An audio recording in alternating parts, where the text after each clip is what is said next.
Das tapfere Schneiderlein. Es war einmal ein Schneider, der in einer kleinen Stadt lebte.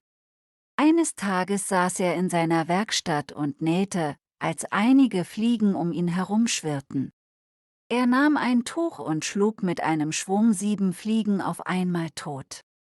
Stolz auf seine Tat schnitt er sich einen Gürtel und stickte darauf die Worte: 7 auf einen Streich.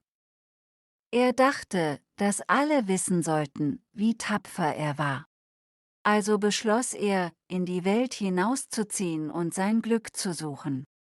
Mit seinem neuen Gürtel und einem Stück Käse in seiner Tasche machte er sich auf den Weg. Während seiner Reise begegnete er einem Vogel, der in einem Busch gefangen war. Er befreite den Vogel und steckte ihn auch in seine Tasche. Schließlich kam er zu einem großen Wald. Da es schon spät war, beschloss er, unter einem Baum zu schlafen. Aber während er schlief, kamen Riesen und sahen den Gürtel des Schneiderleins. Sie dachten, er müsse sehr mächtig sein, um 7 Männer mit einem Schlag zu töten. Sie hatten Angst vor ihm, aber sie wollten ihn auch testen. Am nächsten Morgen weckten sie den Schneider und stellten ihm eine Herausforderung: Er sollte einen großen Stein heben. Der Schneider war schlau. Er sagte: Bevor ich den Stein hebe, will ich mich erstmal stärken. Und er holte den Käse aus seiner Tasche und drückte ihn, sodass der Saft herauskam. Die Riesen dachten, er drücke einen Stein. Dann holte er den Vogel aus seiner Tasche und ließ ihn fliegen. Die Riesen dachten, er könne sogar Steine fliegen lassen. Die Riesen waren beeindruckt und hatten noch mehr Angst vor dem Schneiderlein.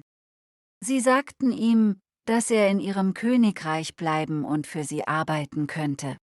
Aber der Schneider wollte sein eigenes Abenteuer haben.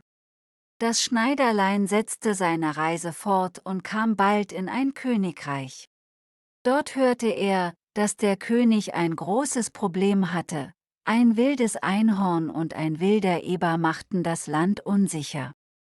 Der König versprach demjenigen, der diese Tiere fangen könnte, die Hand seiner Tochter und die Hälfte seines Königreichs.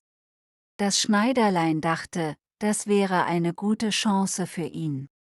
Er ging zuerst zum Wald, wo das Einhorn lebte. Er sah das wilde Tier und versteckte sich hinter einem Baum. Als das Einhorn auf ihn zustürmte, sprang er zur Seite, und das Einhorn rammte mit seinem Horn den Baum. Es war feststecken und konnte nicht mehr fliehen. Das Schneiderlein band es fest und brachte es zum König. Als nächstes ging er zum Berg, wo der wilde Eber war. Mit einer List lockte er den Eber in eine Fallgrube, die er gegraben hatte.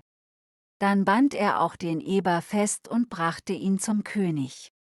Der König war beeindruckt von der Tapferkeit des Schneiderleins.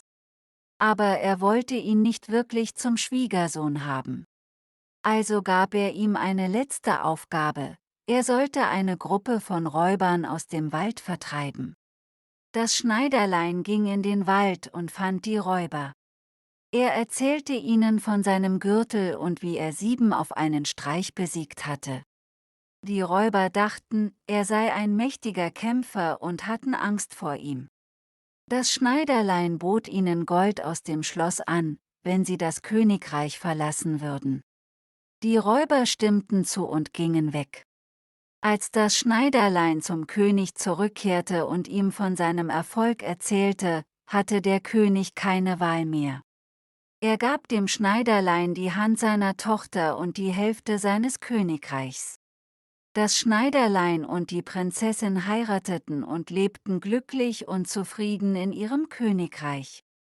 Das Schneiderlein war immer stolz auf seinen Gürtel, aber er wusste, dass wahre Tapferkeit nicht darin besteht, zu kämpfen, sondern klug zu sein.